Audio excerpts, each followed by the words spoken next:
So it's traditional to thank the host for inviting you, but I invited myself, is the truth.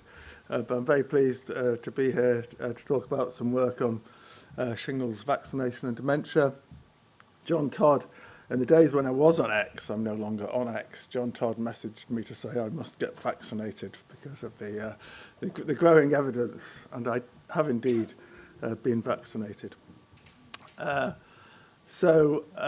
background, I don't think I need to run through the background too much. Everyone knows dementia is common in older age, can be subclassified as Alzheimer's and vascular, but there are many people with a mixed phenotype. There are many major risk factors, in particular ApoE status and high blood pressure, but no major preventative therapies exist. Anti-amyloid agents exist, but have a somewhat mixed record in clinical trials. And the current approaches are to reduce modifiable risk factors, particular vascular risk factors. But some lists are more expansive. This is the Lancet, the highly influential Lancet Dementia Commission, which believes that 50% of dementia is already preventable by things we know, as well as vascular risk factors: get more friends, wear a hearing aid, avoid air pollution, become happier, etc. Some people are not that convinced that all of these are actually causal factors that can be intervened on. So shingles is the reactivation of varicella zoster virus, which is the chickenpox virus. So the primary infection is with chickenpox in childhood, and then reactivation over a single dermatome, and shingles usually occurs as an adult and quite often in late adulthood. So the vaccination for chickenpox and shingles in the UK at the moment is that for children from the 1st of January 2026, general vaccination is now carried out with a live vaccine as part of MMR, combined with MMR. There has been vaccination prior to this in the UK, but that has been for people with special conditions or with parents who have special conditions. It's been used for 10 years in the US, or more than 10 years in the US, though. And vaccination is also possible to prevent shingles. The vaccine here, of course, is given in later life and reduces reactivation through boosting T-cell immunity. There were two vaccines have been used in the UK. So the first vaccine that was introduced, and what I will be talking about, is Zostavax, which is a live attenuated vaccine, which was withdrawn in 2023 and has been replaced with GSK's Shingrix, which is a recombinant non-live vaccine, and certainly against shingles is more efficacious than was the live attenuated vaccine. But I just want to reiterate that what I'm talking about today is based upon the live vaccine, the introduction of the live vaccine. So why might shingles vaccination be preventative of dementia? So human herpes viruses are ubiquitous, as everyone will know, greater than 90% lifetime prevalence of EBV, varicella in the UK, and there's lifelong latency with reactivation. So once infected with these herpes viruses, the viruses are retained and can reactivate. Varicella is a neurotropic virus, so that would allow some biological plausibility. And for another herpes virus, Epstein-Barr virus, there is very compelling epidemiological and other evidence that it is causal for multiple sclerosis, in particular late infection when immunologically naive. And it's well established that the varicella virus can cause meningitis and encephalitis. And observational data support shingles infection as associated with higher risk of dementia. This is just simply observational associations. So, could the vaccine prevent dementia either by reducing shingles or via an independent pathway? The problem with the current evidence is that shingles infection is strongly associated with age and weakened immunity. Rural associations are likely confounded by this, but also there is a healthy vaccinee bias, which is well known for basically all vaccines. And across many vaccines, there's 20 to 40% lower mortality. This is not a reduction in mortality, it's association with lower mortality and dementia observed in those who take the vaccine as opposed to those who don't. And this was a rough putting together, not a fully systematic review by any means, of observational associations. So these are observational associations of vaccination and dementia. And shingles is at the top there. There's a summary estimate of 0.76, 24% risk reduction, or lower risk rather than risk reduction. But similar associations are seen with influenza vaccine, pneumococcal vaccine, hepatitis A vaccine, hepatitis B vaccine, typhoid vaccine, tetanus, diphtheria and pertussis, and indeed rabies. In fact, the strongest effect is seen with rabies vaccine. And if you think of who takes rabies vaccine, it will be people who are going to the places working on projects, on programs. These will definitely be a very particular socio-demographic group for whom you would expect to see lower risk. And just any vaccination shows, obviously, statistically very strong association. So association-wise, herpes zoster doesn't stand out in terms of it having any greater association in studies that have been done of single vaccines in relation to dementia. And I put at the bottom that the starred ones were reported as P less than 0.05 and significant, but in Bristol, the word significant in a statistical sense is banned. You're not allowed to say things are significant. So the problems with the current evidence is, as I've said, the infection is strongly associated with factors that are likely to increase risk. But the available randomized trials are too short and focus on clinical shingles. So they haven't got follow-up that would allow dementia to be examined during the randomized period. Those are the trials that have reported, although 2 trials are now underway that will have the power. One of them will be powered to actually look at dementia. So we need strengthened causal inference methods to actually separate these observational associations, which will be confounded by the usual socio-demographic and health-related factors. And in my opinion, most importantly, is we need to triangulate such evidence across different approaches. And this sort of situation where you get really strong, highly replicable observational associations that appear to be related to things that could reduce mortality and improve health is, for epidemiologists of my vintage, this is a movie we've seen before. We've seen observational studies where the randomized trials have failed dramatically. And by 2001 already, there were so many situations where trials that have been stimulated by observational epidemiology failed to find the predicted benefit in very large-scale and expensive trials. And Shah Ibrahim and I, when we became editors of the International Journal of Epidemiology in 2001, wrote an editorial, Epidemiology, Is It Time to Call It a Day, and showed this cartoon, which I guess most people here will have seen, which is of the newsreader. This is a US cartoon. The reports the random medical news from the New England Journal of Panic-Inducing Gobbledygook, and they press the button, and then these things spin round, and you get today's news stories. Today's story is that coffee causes depression in twins. And that then becomes a news story. They just sort of seem random. One day milk increases the risk of breast cancer, the next day it protects.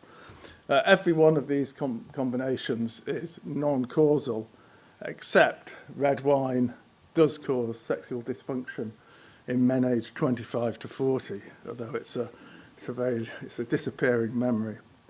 And the cases where observational studies and the RCTs, stimulated disagree drastically. These were the highest profile observational findings in the 1990s. These were all, most of them on the sort of front in the New England Journal of Medicine. Vitamin E, for example, the observational studies that replicated in different cohorts actually studied taking vitamin E supplements. So the exposure was studied observationally, was taking vitamin E supplements. You measured that in huge groups of people. Then you adjusted for all the possible confounding factors you could adjust for. You saw strong apparent protection. And then you did randomized trials, massive randomized trials. Over 40 of them were done in vitamin E, with follow-up up to 13 years, showed absolutely no benefit on coronary heart disease. So the difference between the observational estimates of vitamin E supplement use, exactly the same as was tested in the trials, and the trials were just completely different. And one after the other, these came out, including HDL cholesterol, what's so-called good cholesterol. I mean, that had got into the sort of public discourse. Everyone believed that HDL cholesterol was protective, but now a large number of randomized trials elevating HDL cholesterol through different mechanisms, none of them have shown any benefit on coronary heart disease. So, there's the skepticism of hypotheses from observational epidemiology, I think, is well founded. So, regression discontinuity designs might be part of the answer to trying to estimate the effects of shingles vaccine, because the vaccines were introduced in such a way that you can say that around a particular point, a particular birth date, people either were or were not eligible to get the vaccine. This is the live vaccine, as I said. So in the UK, the policy was that the vaccine was not given to 80 people who are 80 or over, because the efficacy was lower, and also it was a live vaccine, problems of live vaccines in people with aging immune systems. So people aged over 80 at the time of introduction were never offered the vaccine.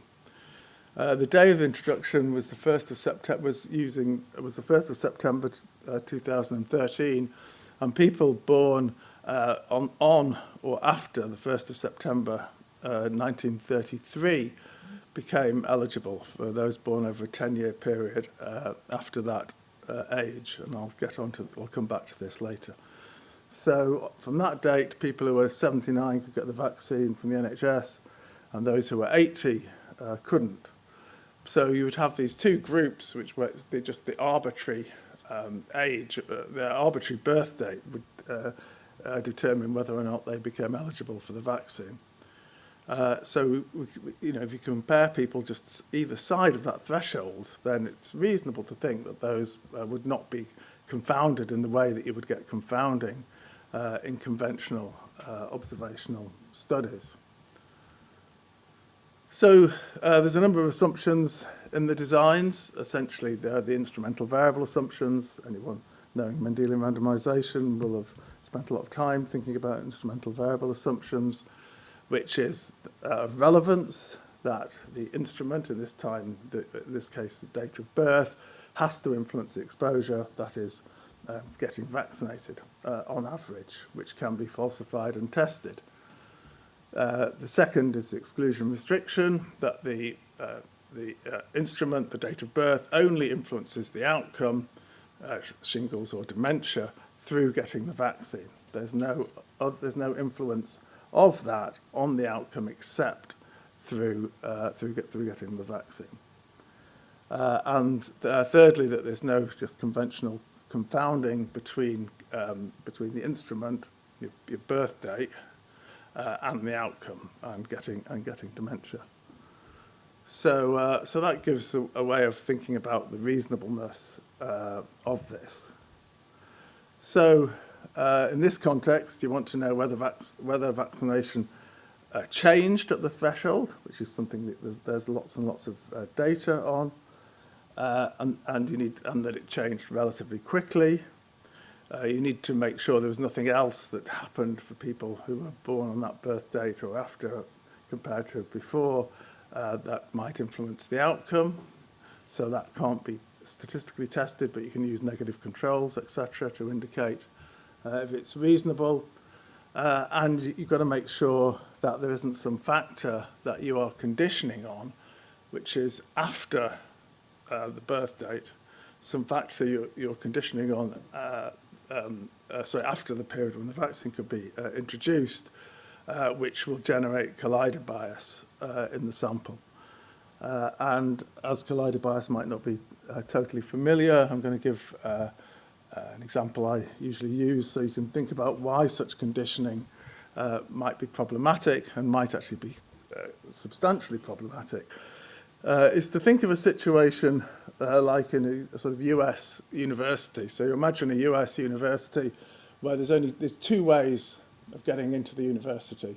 One way is through a scholarship, an educational scholarship, a scholastic scholarship on one's academic ability. And the second way in many US colleges is you get in through sporting prowess. You get a sporting scholarship. So then you imagine that in the general population, sporting prowess and academic ability are completely uncorrelated. So if you do a general population study, they don't relate at all. There's no confounding between them. But then if you were on one of these campuses where people have either come in through an academic scholarship or a sporting scholarship, and you see a student and you toss a ball at them, and they sort of try to catch the ball, and they fall over backwards, you can walk up to them and you can very confidently say, "You are very clever." Because there's no possibility that they're there because of a sporting scholarship. So in the general population, they are not associated, but if you look on the campus, they become correlated minus 0.6. So this is conditioning on something which is consequent. That if you condition on the consequent, any other factors that influence that, even if you haven't thought of them, they're not in your study, become associated with your instrument in an IV study or genetic variant if it's in a Mendelian randomization study. So this sort of bias is really important to consider in such situations. So in this context, we say, did vaccination actually change at the threshold? I'll show data at that. Make sure that nothing else changed at that threshold. Etc. You're not conditioning on a collider, and that your statistical estimator is appropriate.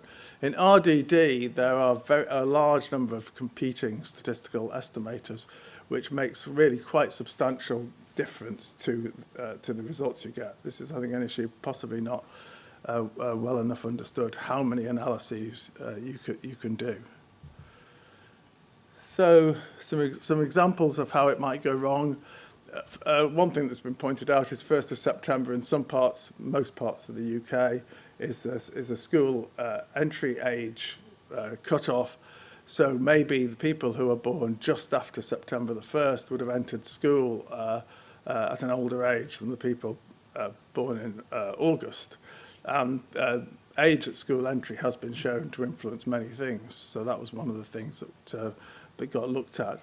You can test that by doing what are called placebo cut-offs. If the 1st of September 1933 was the cut-off for shingles vaccine, you look at 1st of September 1932 and 1st of September 1934, they would have the same influence on age at school entry and therefore would be expected to show the same effects. You need a sampling frame. Your sampling frame requires you to survive in order to be observed, so you need to think about how people get observed, and there could be other reasons for covariate imbalance with the sanity checks which have been carried out. And the first high-profile paper that appeared using this was a really neat example and sort of impressive work. They presented quite a lot of sanity checks.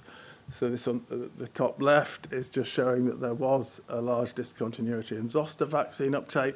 So note that the x-axis is week of birth. Naught is the 1st of September 1933. So you're then looking at people according to their week of birth, and this is whether they ever got vaccinated. So in fact, it sort of jumps up at 0 as you're looking at their vaccination over several years.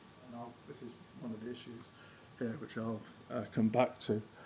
But then they looked at there was no differences in past shingles, i.e. shingles before the 1st September 2013 in these people, no discontinuity in past dementia diagnoses or past flu vaccine or pneumococcal vaccine uptake or past statin use. These sort of been used for, health-seeking behaviour, etc. And these are data from England. The paper used Welsh data, the SAIL data, which because of the very high quality and coverage of SAIL data. But here's some data for the vaccine uptake in England. And the point to be made, which I think is sometimes not fully realised, is, the point to be made is that what happened was on the 1st September 2013, people at 70 then could get vaccinated, and they did a catch-up for people who were 79. So they did catch-up for those between 70 and 80, but the catch-up was stepped in. So what you see here is that at 3 months past there, about 30% of the 70-year-olds had got vaccinated, and about sort of 45% by 6 months, and then by 1 year, if you hadn't been vaccinated in the first year, basically very few people got vaccinated. And then if you see for the catch-up cohorts, and I was really impressed because it sort of shows the health service working here. The catch-up worked really well because this is the 79-year-olds who were the first people stepped in for the catch-up, and then they stepped in 78 and 77-year-olds, and then 76-year-olds. They were stepped in to allow it to be done, for there to be enough people around to vaccinate people. So in the first period after 1st September 2013, there was a bunch of 70-year-olds and 79-year-olds. Those are the people who who then got vaccinated in the first year. So you estimate what you're looking at, the sort of the effects would be expected to differ by over time because of the differences in the age composition of who got vaccinated. And if you come from a sort of causal inference perspective and you're trying to think of your estimand, it's quite difficult to think of. It's quite difficult to get a very precise definition of the estimand in this situation with the way that the vaccine uptake was stepped in through how it was rolled out. So the paper was based on SAIL analyses, which, as I say, is this wonderful linked database in Wales, primary and secondary care data and mortality data, covers about 80% of the population. Wales, as well as England, introduced the vaccine on the 1st of September. Those born on the younger side of the threshold had 50% vaccine uptake. So about 50% did get vaccinated. And so that's a large effect, and that certainly is an effect which is large enough to check on outcomes. And impressively, you see the outcome on shingles. This is what randomised trials have shown, obviously, that the vaccine reduces the risk of shingles. And you've got an estimate, actually, it was pretty close when you consider 50% have got vaccinated to the sort of trial effects. And you see sort of what you'd expect, which is you don't see an instant effect. Firstly, people don't, on the day, a lot of people didn't get vaccinated. You see a sort of accumulating effect. And in RDD, regression discontinuity designs, you often consider a grace period because you say, you can't expect something to happen instantly on that day, so you exclude, say, the first up to a year, and the results were robust to excluding up to a year, where the effects would be implausible to see effects very soon after introduction. And then, so that's the result for shingles, which is matched by a trial, and then obviously there's no trial of dementia, but in the SAIL data they did see a apparent reduction in dementia. The p-value was 0.02 in the straightforward analysis for the reduction of dementia, and that again increased with follow-up period, and there was no, the grace period exclusions didn't modify the results. And then here, yes. So this is then the effect of being eligible for zoster vaccination in women and men, and you see an effect in women, but no effect was basically seen in men. So this was a sex-specific effect in women. And this was robust to a suite of sensitivity analyses. There was no, using these placebo cut-offs of different Septembers in 32, 34, etc., didn't generate anything. 20 top ICD code outcomes, which are considered negative controls, showed very little. Apparent balance of other covariates, and they were robust to the estimator chosen, RD robust or RD honest, although they used non-standard standard error methods for RD robust. And there was no clear evidence of any other policy change which would affect those people. They produced a pretty large effect, 20% relative risk reduction when you did a sort of IV type analysis. The complier average causal effect was an absolute reduction, 3.5% absolute risk reduction. So a large effect, and only seen in women. And these were some of the negative controls, the ones that actually presented in figures. I'm going to come back to diabetes. So that was the first paper, and following that, the subsequent data using RDD has all come from the same group, from also using when there were policy changes in Australia, Ontario, death data in England, and in a later paper using SAIL, again looking more in SAIL, they showed there were basically effects of the vaccination on dementia at all stages, from developing mild cognitive impairment right the way through to the people who had dementia at the time of introduction. And there was then a reduction in progression in them. So this appears to be work, and the effects were seen in, to the extent that you could separate Alzheimer's and vascular dementia. So it was right the way across the spectrum of the condition, and for both subgroups. So now these are analyses that have been done in hospital episode statistics for England, because England is rather larger than Wales, so has considerably greater statistical power. But the data we had was only hospital episode statistics, so didn't have primary care data. So although you get inpatient and outpatient codes, so if anyone has any hospital contact and has a dementia code, that you get that in HES. There was no vaccine data in HES, but as I showed, there were very good vaccine uptake data for England overall, which I've shown. And the people have to be observed, i.e. get some hospital record over the period to be included. Sample size is 18 times greater than Wales, so precision should be substantially greater. And I just emphasise this was work in progress. I searched around for my copy of this book, which I bought as a student in Oxford from a second-hand bookshop, and I couldn't find it, but I found a copy on the web of Work in Progress, just to highlight this is work in progress. The So the limitations are you only observe dementia through hospital exposure, nearly all are admissions. The sensitivity compared to primary care data is about 75%. Specificity, though, is very high. With multiple admissions, sensitivity increases modestly and specificity drops just very slightly. But most of these admissions are not for dementia, but the dementia code is added. And as we'll say, it didn't matter where the code was, whether it was actually the primary code or whether it was one of the codes that you get in HES.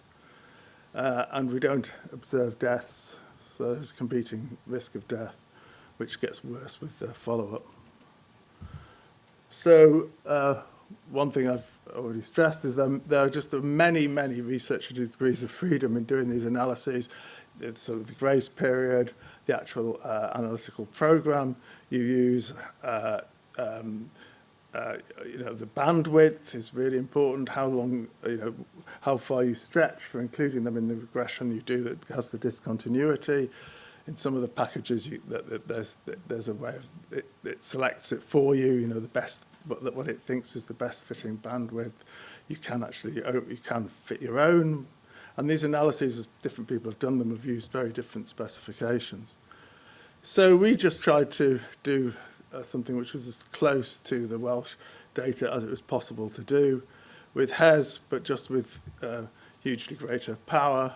And very reassuringly, the effect on shingles is the equivalent to what you'd expect from the randomized controlled trial. The effect increases over follow-up, and the grace period doesn't matter. So sort of a genome-wide significant p-value for the effect on shingles, 10 to the minus 10. But on dementia, we see essentially nothing. So these are the data for dementia. The way you estimate, I'll come on to the standard error estimation, which is quite counterintuitive in RDD.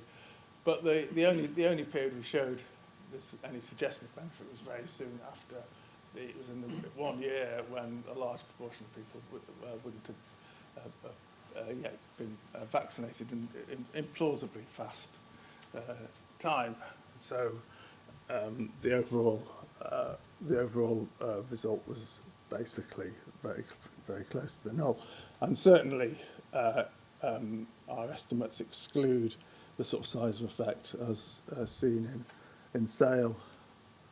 So as I said, it's a quirk of the estimator, and it's not the 1 year signal isn't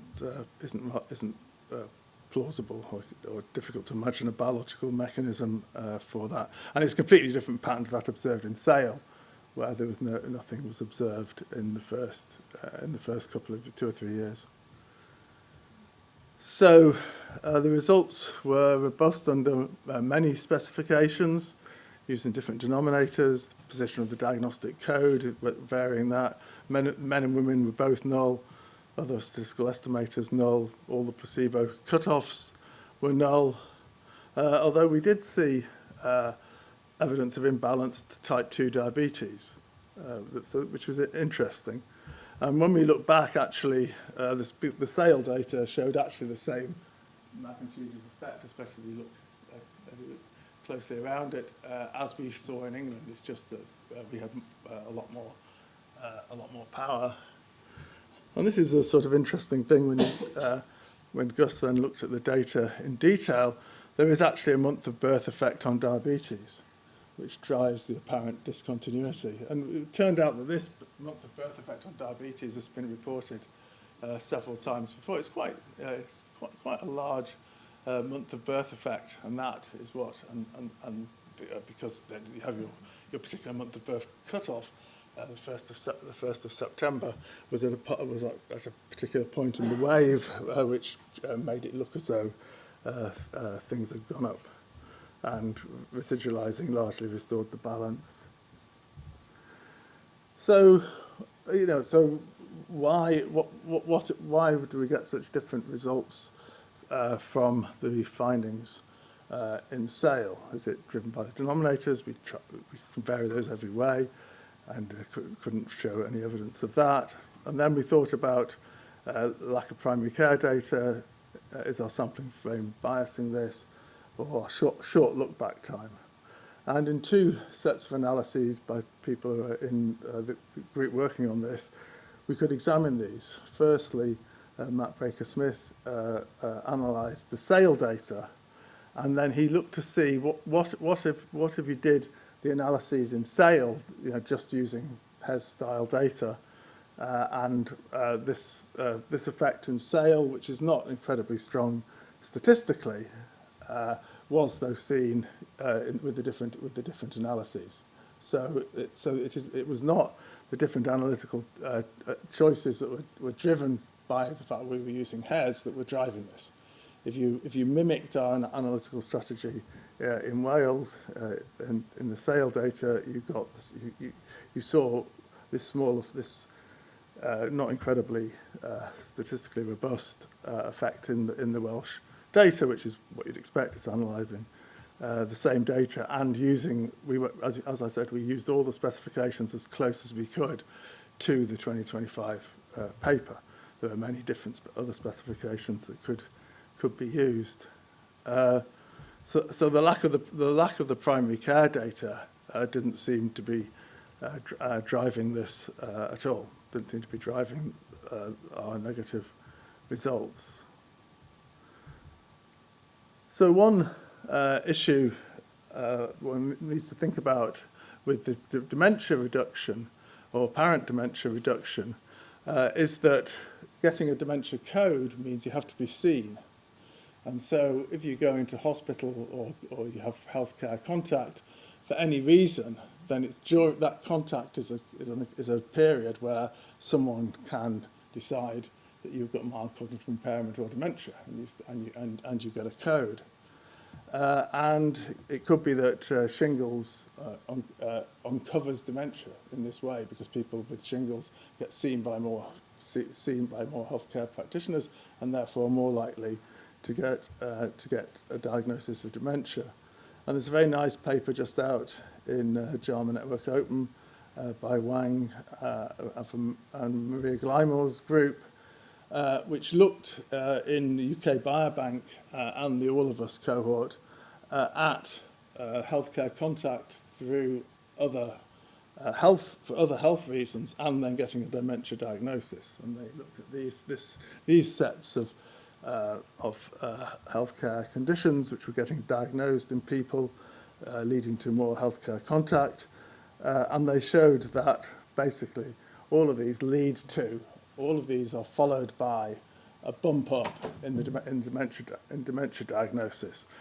So you see, this is particularly basically the diagnosis is seen within the year following the contact. So the periods when people are being seen, there's then an increase in diagnosis, and that then falls away once those diagnoses have been made because of the contact. For completeness, we'll just show one bit of very preliminary data, which is that of conditioning on 2 dementia codes. So 2 of the co-authors suggested this. It hasn't been used in any of the previous studies, but the idea is this would just, you'd be more certain of your dementia diagnosis. It sort of sounds sensible in principle, but it means you have to survive. I mean, if you get a dementia diagnosis and then die, then you're not going to be counted, even though it should be just as it might be just as strong, or likely to be just as strong evidence as for any of the other cases. And you need to survive to get a second diagnosis. And what you're actually then estimating is rather unclear, but it still didn't produce any very robust or persisting signal, but the 2 codes did show some hint of a signal. So this requires following up, but what we saw here is very small compared to what was seen in the sale data. So this is the best case of any of the analyses we've done. The case which does suggest there might be something happening, but which requires a following up, which we'll be doing. So the summary is, in a much larger data set than a sale of all of England, we get very limited evidence of any meaningful effect on dementia hospitalisation. The precision doesn't exclude small absolute effects, which one might think on public health terms might be relevant. The result isn't likely to be driven by the specific sampling frame or the particular data available in the data set, and there's some issues flagged up for further investigation. We think of things like regression discontinuity designs as being something where you're using something as equivalent to randomization. An important thing the difference between RCTs and RDD is that in RCTs, the trialist has to report the intention to treat analysis. There's one analysis which you have to report.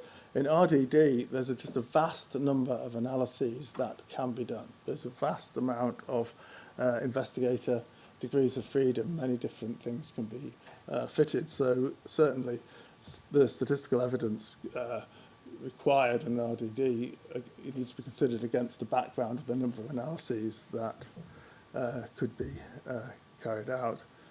And I'd just like to finish by sort of advocating for future work in this area. Should be taking triangulation of evidence approach, considering regression discontinuity designs, but also considering negative controls, which I'll mention briefly, considering cross-context comparisons, i.e. going to places where the biases may be different, and carrying out analyses in these very distinct contexts.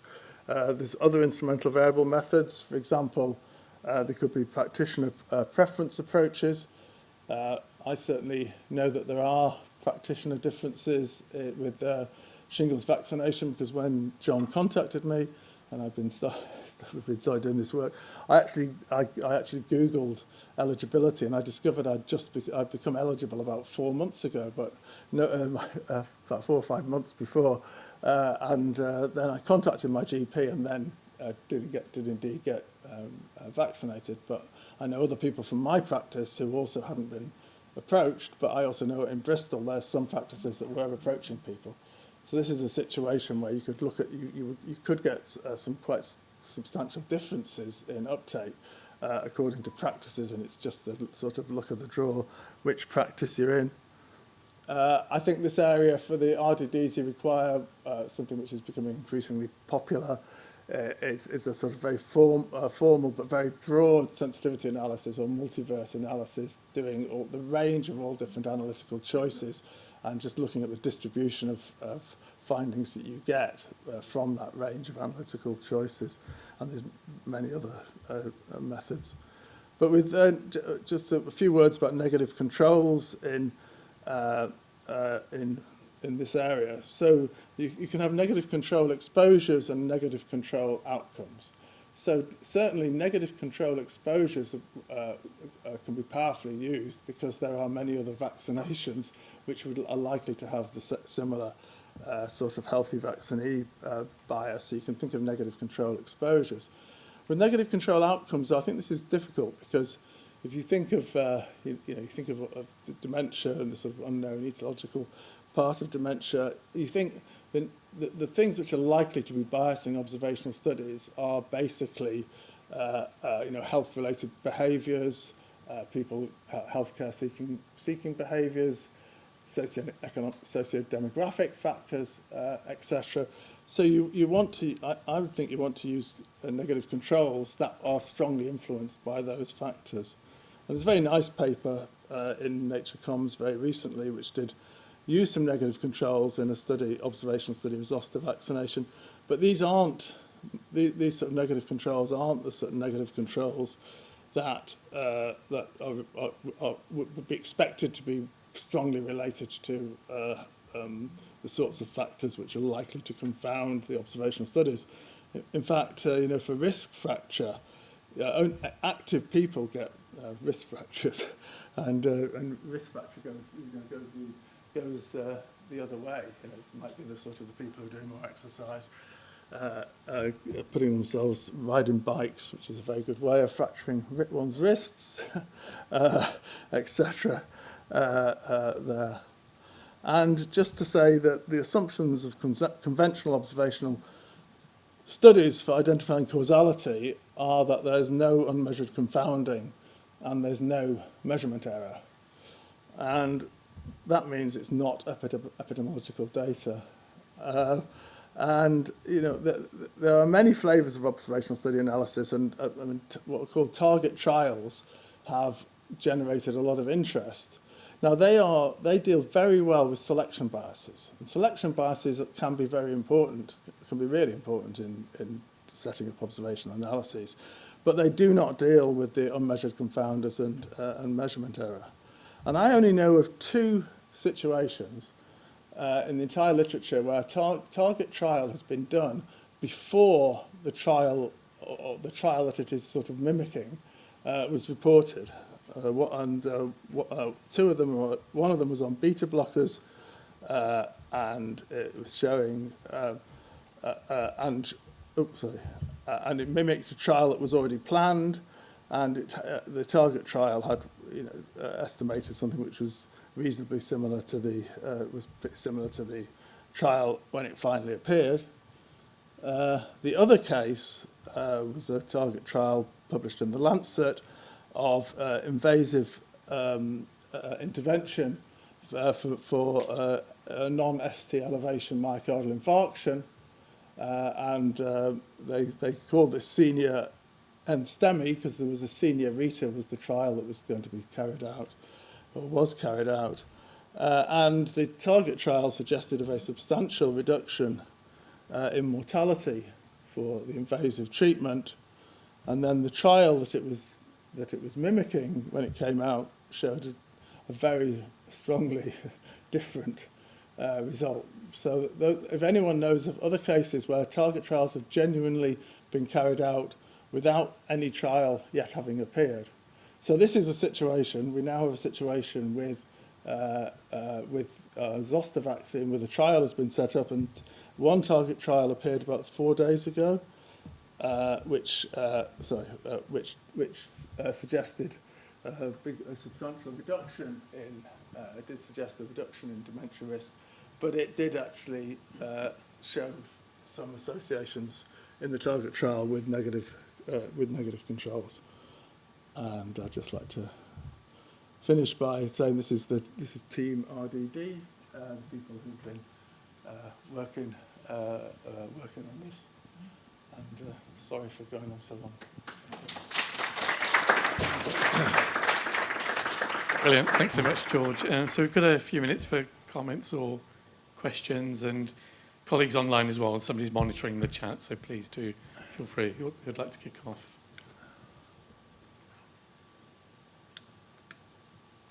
Mark. Thanks for the talk. Thanks for the talk. It's very, very interesting talk. One of the issues you were talking about in investigated degrees of freedom is the practitioner preference, but that is, and your study was done on hospital data. Yeah. But practitioner preferences are not going to show up in hospital data, are they? Or No. So what I was suggesting there is you can use that as. What I was suggesting there is you can use those practice differences as a sort of a form of a group that will have a different level of vaccination because of the practice, right. Not because of anything to do with their health-seeking behaviour, but just because the practice isn't going out, contacting people, bringing them in. So you actually you will get much less confounded data by using that group level. So you assign to each individual just the average the average uptake in the practice is assigned to that assigned to that individual, and follow those individuals up. And you were able to do that? in No, we your haven't. But hospital? no, I'm just suggesting that. I think that's possible. Can I just It ask? has been, that method has been used in some other Right. situations. And your phenotype of two, sorry, can I, your phenotype of two dementia codes, they are codes in the admitted episode? In the HES, yeah. So Yeah. this was suggested by Pascal and Felix, who are on the PowerPoint there. Yeah. Suggested this. This wasn't something we came up with, and it hadn't been used as far as we know. Previously, so that required you to survive to get a second code or etc. So theoretically there might be some, might mean you get more specific cases, although the specificity is high with a single code. So, but it's something definitely worth that will be looked at more. Question up front, yeah. Hello, George. Hi. I'm sure this is it working? Oh, yeah. Hello, George. Really great talk. Really exciting stuff. I had a question on the sale replication that you did. Previously, the previous analysis that you showed was HES data only. I understand that. But for sale, did you guys look at GP HES?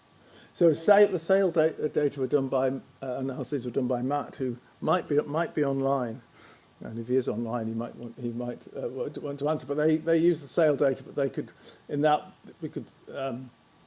Matt could look at the extent to which removing the primary care data. So assuming you didn't have the primary care data, would that dramatically change the findings? And it didn't. Oh, fantastic. So Yeah. it sort of closes the book, so to speak, on some of this. It means that isn't as simple. There's not a simple explanation of not having primary care data. And Angela, who's also online, I think she's one issue was we only had like 18 months data leading up to the date of introduction, and she's examined a data set with a longer time depth, and again finds basically the same as we do. Wood? Sorry? Angela Wood, you mean? No, Angela Pino de Moya, Oh, I who's on the at Imperial, yeah. Okay, George, there's a couple of questions online. So, first one from Nick Andrews from UKHSA. Oh God. So Nick's asking, what do you think is going on with the sale results? Is this investigated degrees of freedom? Is it chance? Is it real? What's your read of that Nature paper? So I find it difficult to think the Welsh, having worked in Wales for quite a long time, the Welsh are different. A mixture of investigated degrees of freedom, chance, could be it.